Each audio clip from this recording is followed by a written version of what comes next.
Okey, hari ni kita nak buka mesin Toshiba ya. Okey, Toshiba dia punya kod AWB1000G.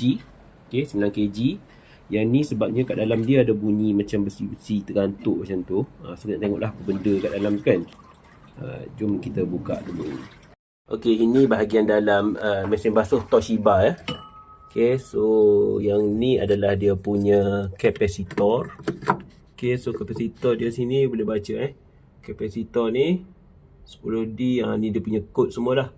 12 mikron, 425 VAC, 5060 Hz. Okey, tu nombor kod dia. Okey, tu kapasitor. Okey, tengok dalam lagi, dalam ada rosak apa tak? Tak nampak apa. Okey, tak apa, biarkan. So, itu dia punya motor untuk drain. Okey, tu dia punya kod lah. Okey, tu kod dia. So dia warna hitam macam ni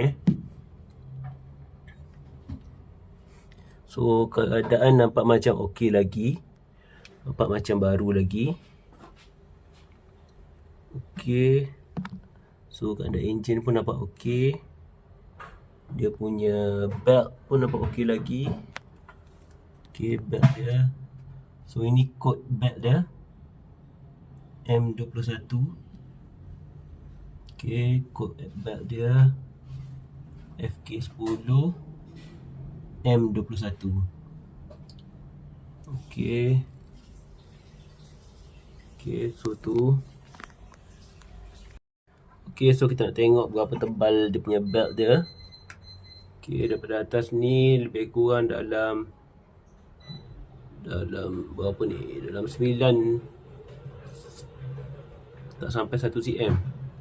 Mungkin 0.9 cm. Okey, 0.9 cm. So ketebalan belt ni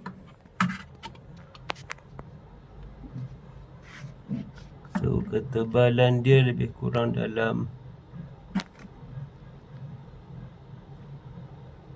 0.5 cm ketebalan dia lah. So ni bahagian dalam dia macam ni lah. Okay, so kita tengok nut tu masih lagi okey. Dalam ni pun nampak okey lagi. Semua nampak elok. Kecuali ni lah nak kena buat balik.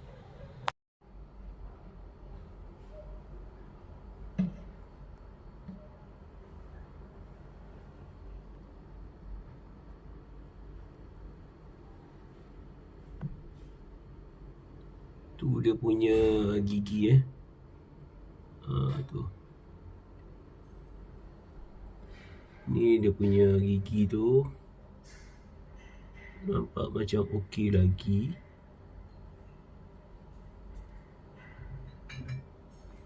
Tak ada simptom-simptom dah habis dah.